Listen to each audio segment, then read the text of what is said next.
अच्छा, stable equilibrium और unstable equilibrium कब हमारा कंडीशन आता है? जब हमारा टॉर्क मिनिमम होता है, मिनिमम टॉर्क। अच्छा, टॉर्क कितना है?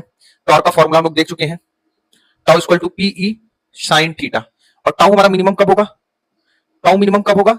जब साइन थीटा की वैल्यू मिनिमम होगी। साइन थीटा की वैल्यू क्या होगी? मिनिमम। और साइन थीटा की वैल्यू मिनिमम कितनी होगी? 0। और साइन थीटा की वैल्यू 0 कब होती है? जब थीटा हमारा 0 डिग्री हो और 180 डिग्री।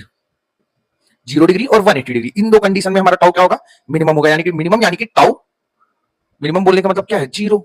साइन 0 की वैल्यू 0, तो ये पूरा टर्म क्या हो जाएगा? 0 हो जाएगा। तो मिनिमम टॉर्क हमारा क्या होगा?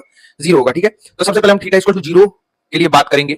थीटा अगर हमारा 0 डिग्री है तो उस केस में थीटा 0 डिग्री बोलने का मतलब क्या है कि इलेक्ट्रिक फील्ड और डाइपोल मूवमेंट दोनों सेम डायरेक्शन में है। ये हमारा इलेक्ट्रिक फील्ड का डायरेक्शन इसी डायरेक्शन में आएगा, हमारा डाइपोल मूवमेंट का डायरेक्शन, वेक्टर पी का भी डायरेक्शन यही होगा। ठीक है, यानी कि ये हमारा निगेटिव चार्ज और ये हमारा पॉजिटिव चार्ज होगा, क्योंकि हमेशा डाइपोल मूवमेंट का डायरेक्शन क्या होता है? निगेटिव से पॉजिटिव की तरफ होता है। ठीक है, तो इस डायरेक्शन में डाइपोल मूवमेंट है इलेक्ट्रिक फील्ड के डायरेक्शन में, तो ये निगेटिव ये पॉजिटिव होगा।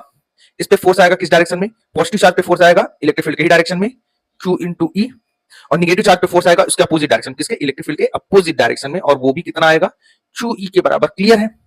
ये हमारा स्टेबल इक्विलिब्रियम का कंडीशन है। थीटा जब 0 है तो ये हमारा स्टेबल इक्विलिब्रियम का कंडीशन है। क्यों? क्योंकि जब हम इसे डिस्प्लेस कर दें, इसे हम क्या करें? डिस्प्लेस कर दें अपने पोजीशन से, ऐसे यहां आ गया प्लस क्यू, यहां आ गया माइनस क्यू, तो इस पे फोर्स आएगा इस डायरेक्शन में और इस पे फोर्स आएगा इस डायरेक्शन में। क्लियर है? तो ये फोर्स क्या करेगा? इसको रोटेट करेगा, मतलब यहाँ टॉर्क आएगा इस डायरेक्शन में, ये टॉर्क इधर आएगा। ठीक है, इसको रोटेट करेगा और इसको वापस अपनी पोजीशन पे ले आएगा। ठीक है, हम इसको डिस्प्लेस करके ऐसे इसको डिस्प्लेस करके छोड़ दिए, वापस अपनी पोजीशन पे आ जाएगा।